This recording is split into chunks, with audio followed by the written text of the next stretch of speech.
Finally বন্ধুরা আজকে ষষ্ঠী, জলে গাড়ি লোড হবে। পায়ের অবস্থা তোমরা এখন দেখতে পাচ্ছ। রেডি এভাবেও যাবো, দেখা যাক কত দূর যেতে পারি।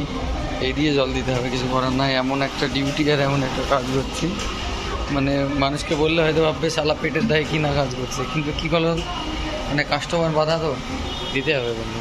পা এখনও তো কোনো ফ্র্যাকচার থেকে কোল যখন দিয়েছে আজও দেবো।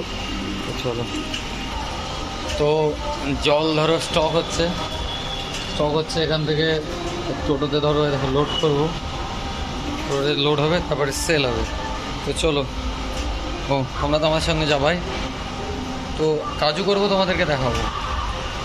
আর দ্বিতীয়ত পায়ে প্রচুর পরিমাণে ফ্র্যাকচার হয়ে গেছে, তাই দেখো, যেটা তোমরা গতকালকে ভিডিওতে দেখেছো, প্রচুর পরিমাণে ফ্র্যাকচার। এভাবেও চলে যাবে, কারণ পুরুষ তার মানে সেনা আমলোক আছে।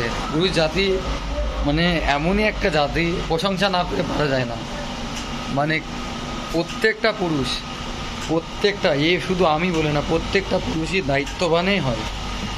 তার মানে মানে বুকের ভিতরে আঘাত যদি একমাত্র দিয়ে কেউ মারতে পারে তবেই মারতে পারবে। তার আগে এমনি কেটে ছিঁড়ে তাকে কোনো কেউ 1% কষ্ট না কাঁদাতে পারবে। পুরুষকে একমাত্র কাঁদাতে পারে তার এই বুকে ব্যথা দেওয়ার মানুষটাই, আদার্স অন্য কেউ কাঁদানোর ক্ষমতা রাখে না। পুরুষ কোনো দিনের জন্য কাঁদবে না। হাত যদি ভেঙে চল যায়, একটা হাত যদি কেটে চল যায়, তাও পুরুষ কাঁদবে না, কারণ পুরুষ জাত ধৈর্যের শক্তিশালী জাত। প্রত্যেকটা পুরুষকে যদি কাঁদাতে পারে সেটা হচ্ছে তার শখের নারী। চলো বেশি বেশি বলে দিচ্ছি, চলো স্টার্ট করে দেবো।